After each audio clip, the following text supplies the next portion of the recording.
বন্দর ধ্বংস হয়, কোনো ঘাঁটি আগুনে ঝলসে যায়, আমরা কি শুধুই বিবৃতি দেব? আমরা কি পারি না নিষেধাজ্ঞা ছাড়াও আত্মনির্ভর হতে? প্রতিরক্ষা একটি জাতির আত্মরক্ষার সাধনা, কিন্তু বাংলাদেশের প্রতিরক্ষা মানে হয়ে গেছে শুধু স্যালুট, মার্চ পাস্ট আর রঙিন বিজ্ঞাপন। এই দেশে এখনো প্রকৌশল বিশ্ববিদ্যালয়ের ছাত্ররা জানে না কিভাবে কাজ করে একটি ইলেকট্রনিক যুদ্ধ ব্যবস্থা। সামরিক বাহিনীর অনেক কর্মকর্তা প্রযুক্তির সঙ্গে পরিচিত না থেকেও নীতি নির্ধারক। আমলাতন্ত্র এমন এক ছায়ার চাদর ফেলেছে যেখানে প্রকৌশলীরা জায়গা পান না, উদ্ভাবকেরা মুখ লুকান। যারা প্রতিরক্ষা বাজেট বুঝতে পারেন না তারাই এই বাজেট বন্টনের দায়িত্বে। ফলে সবচেয়ে বড় প্রয়োজনীয় প্রযুক্তি কিনতে সময় লাগে 3 বছর, অথচ পার্টনারশিপ চুক্তি স্বাক্ষর হয় কয়েক ঘন্টার মধ্যে। সামান্য একটি ড্রোন প্রতিরক্ষা স্ক্রাম্বল করতে আমাদের ঘণ্টাখানেক সময় লাগে, কারণ সেনাবাহিনী প্রতিক্রিয়া জানাতে পারলেও সরকার সিদ্ধান্ত নেয় দেরিতে। ফলে শত্রু চলে যায়, আমরা পরে ভাবি। এই যুদ্ধে হারছে মেধা, জিতছে ম্যানুয়াল প্রোটোকলের দেশীয় সংস্কৃতি। বাংলাদেশে এমন মেধাবী তরুণ তরুণী আছেন যারা 2 মাসে একটি মাঝারি রেঞ্জের ড্রোন বানাতে পারতেন, কিন্তু তাদের জায়গা নেই। তারা এখন গুগলের এআই ডিভিশনে মেটার প্রোডাক্ট টিমে।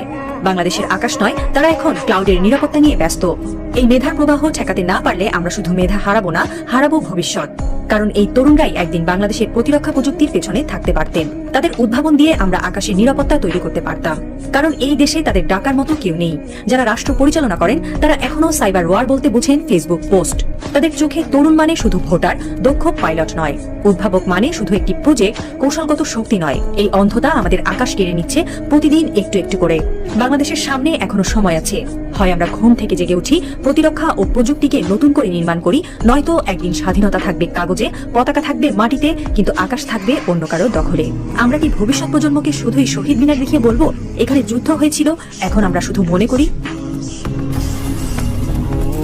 তেহরান, মস্কো, নয়াদিল্লি সবখানেই প্রতিরক্ষা এখন জাতীয় সংস্কৃতির অংশ, কিন্তু ঢাকায় এখানে বাজেট কম, চেতনা বেশি।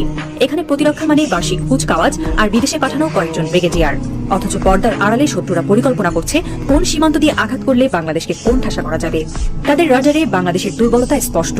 একটি রাষ্ট্র যার আকাশ ফাঁকা, যার বিজ্ঞানীরা বিদেশে, whose leaders are asleep at the controls.